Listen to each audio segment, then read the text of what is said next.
People are asleep. When they die, they will wake up.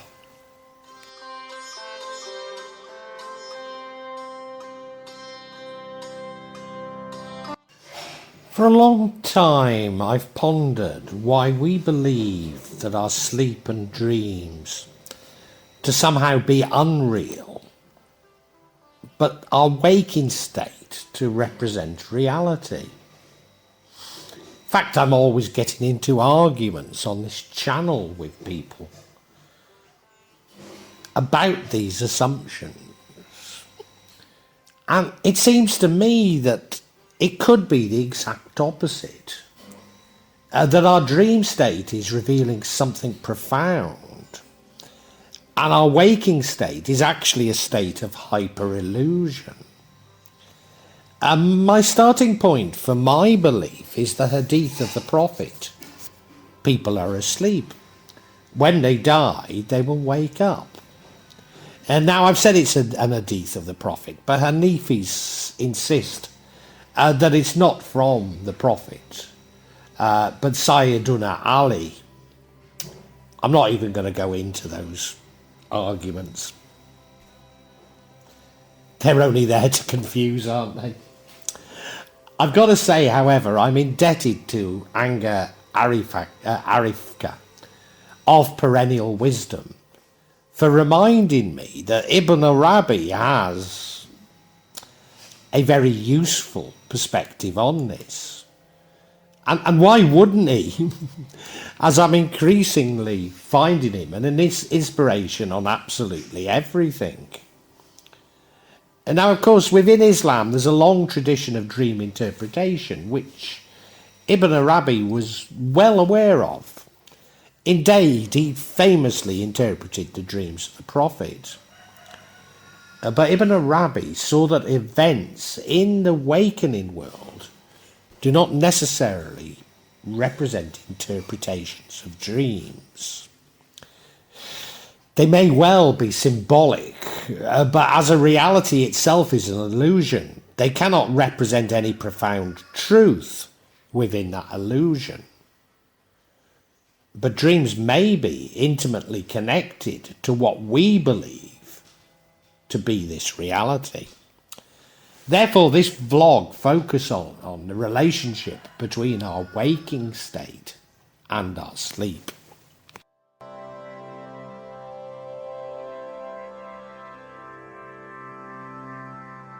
For Ibn Arabi, there exist 5 planes of being. Maratib al-Wujud or Maratib al-Kashma. And these 5 planes are firstly the absolute mystery, the Ghaib al-Mutlaq. This is al-Haq, prior to commencing self-manifestation. The second realm is mercy, the real unity, al-Alam al-Lahut, the first glimpse of existence, the self-awareness of al-Haq, and thus the rise of self-consciousness. The third, the divine names, the Asma al-Wasifat, the completion of the emanation via the holy names, and thus the divisibility of the essences. 4, the half spiritual, half material, the al-Mithal, where the essence is begin to take on forms. A bridge between the spiritual that is above the moon and the temporal that is below the moon, thus neither entirely spiritual nor entirely material. 5th, dunya, the world, al-alam al-mulk, wal shahada, the world we can perceive through the senses, but in which the intensity of Allah's light gradually dims. Imagination is seen as the angelic realm, al-alam al-makut. This occurs in al-mithal to provide glimpses into the non-temporal imagination, is therefore but a vignette between the spiritual and the material, where the unseen fuses with the corporal to populate this imagination, where spirits become manifest within a tangible domain. Imagination is thus akin to the world of dreams. Everything holds a sense of reality but remains untouchable, not totally concrete nor totally abstract. Ibn Arabi often uses the term barzakh, the isthmus, the barrier, the limit, which in Al-Quran is that which stands between the sweet and the salty waters, 25:53 to 55:20, and prevents the deceased soul from returning to the world, 23:100. Imagination is neither existence nor non-existence, known nor unknown, intelligible nor non-intelligible, and negated nor affirmed. And to quote Ibn Arabi, the real is sheer light and the impossible is sheer darkness.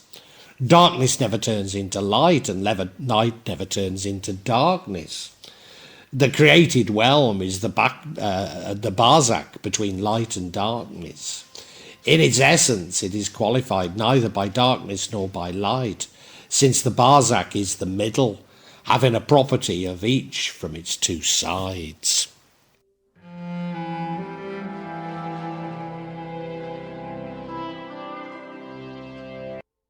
Ibn Arabi suggests that even our waking state is dreamlike, that our existence in the world resembles a dream during sleep. In other words, what we call real life is not real life. When we awake, we perceive this waking state to be real life. But it's an illusion. It's a product of our imagination. For Ibn Arabi, imagination is located within the cosmos, the macrocosm, and the microcosm. And it's at the level of the human soul, the microcosm, which Ibn Arabi is referring to in creating this illusion. The illusion is therefore located within the temporal plane, and is thus a mirror image of the truth, or al-haq. Imagination is neither existent nor non-existent, neither known nor unknown, neither negated nor affirmed. For example, a person perceives his form in a mirror. He knows for certain that he has perceived his form in one respect, and he knows for certain that he has not perceived his form in another respect. He cannot deny that he has seen his form, and he knows that his form is not in the mirror, nor is it between himself or the mirror. And that was Ibn Arabi. For Ibn Arabi, this imaginal world encompasses all human experience, and the imaginal faculty of ours gives form not only to physical but also to the metaphysical realities or archetypes. Know that you are imagination, and all that you perceive and about which you say, "That's not me," is imagination. So the whole of existence is imagination within imagination. Ibn Arabi. Thus our waking state is at best a shadow of al-haq, and that is why we may only glimpse at shadows of Allah and never truly know him. Know what one calls other than real, and which is referred to as the world, is in relation to the real as a shadow is to an object. It is the shadow of God. The world is known to the extent that the shadows are known, and that the real is unknown, and that the extent of the object that casts the shadow is unknown. For this reason, we say that the real is known to us in one respect and unknown in another. Ibn Arabi, yet again. Thus, what seems most real to us is actually the most transient. An oft-quoted example is that we see a chair as solid, when in fact it's made up of vibrating particles. In between cast empty space. And no, I don't want you to hit me with a chair, nor any other facile argument that you've been taught.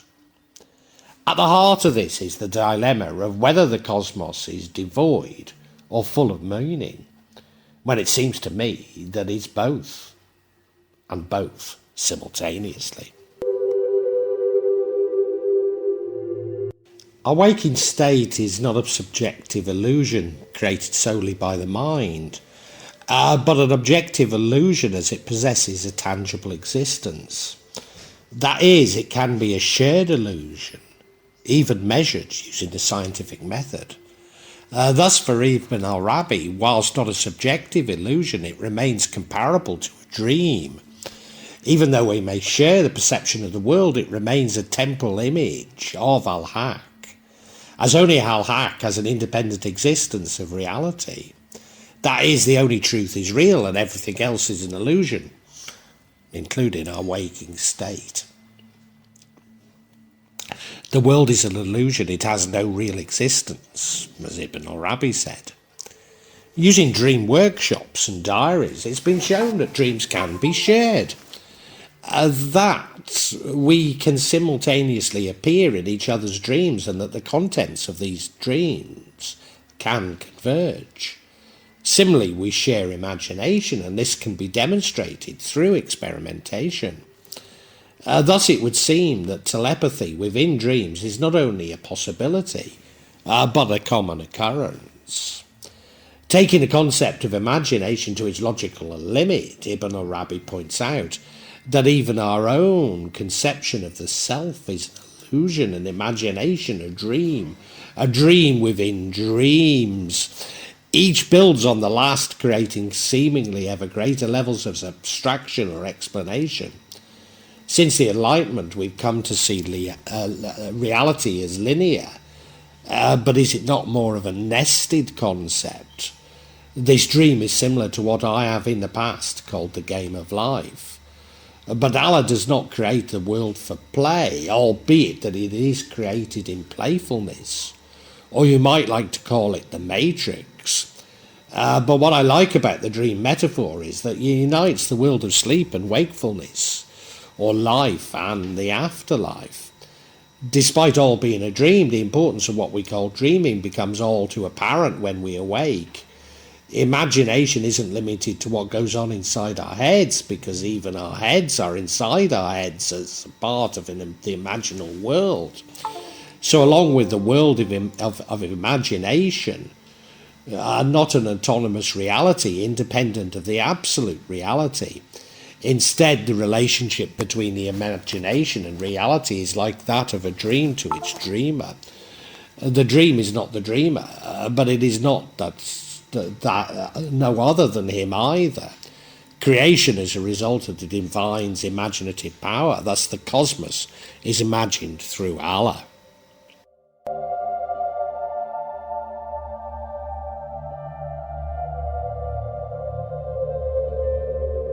But our own imagination can serve as the potential between actual and reality. This is what I describe as the act of co-creation. You might like to call this manifestation, but I see it as a little more profound. The idea must have come from Allah, for he is the source of everything, the source of all. But through our free will, we can pick up on these ideas and engage in manifesting them. I was a hidden treasure and I wished to be known, so I created a creation, mankind, then made myself known to them, and they recognized me, and that's another hadith. But co-creation, which can only occur when we suspend the ego. Our own limitations learned from others, such as via education, socialization, etc., etc. And this is ultimately an act of playfulness, created through love. Or how else might we create? In our act of co-creation, we need to use our imaginative hearts rather than the supposed rationality of the temporal plane. Could therefore dreams be more related to the act of co-creation than our waking state? Indeed, co-creating the reality from our waking states to interpret. But this is still a shadow reality. It's not Al-Haq. The shadow takes on a reality when it has a surface to be reflected on. Thus it can be perceived when we have the divine light. Another way of looking at this is that the shadows have no independent existence. They will always remain illusions. But shadows cannot exist without an object. In other words, even our creation via imagination is with Allah, and what I call co-creation, but it will always remain a shadow. This world is a place of preparation when one is given many lessons and passes many tests. What is bad is what you will do with the world when you become blind to the truth and totally consumed by your desires of lust and ambition for it. Ibn Arabi. And this is something that came to me in tarot only a few weeks ago. And that is that Allah not only judges us on our intent, but judging us on what we have failed to do when we know we should. Thus, for some scholars, I may be overstating Ibn Arabi's interpretation by introducing my concept of co-creation. What is clear from Ibn Arabi is that this remains a shadow of Al-Haq.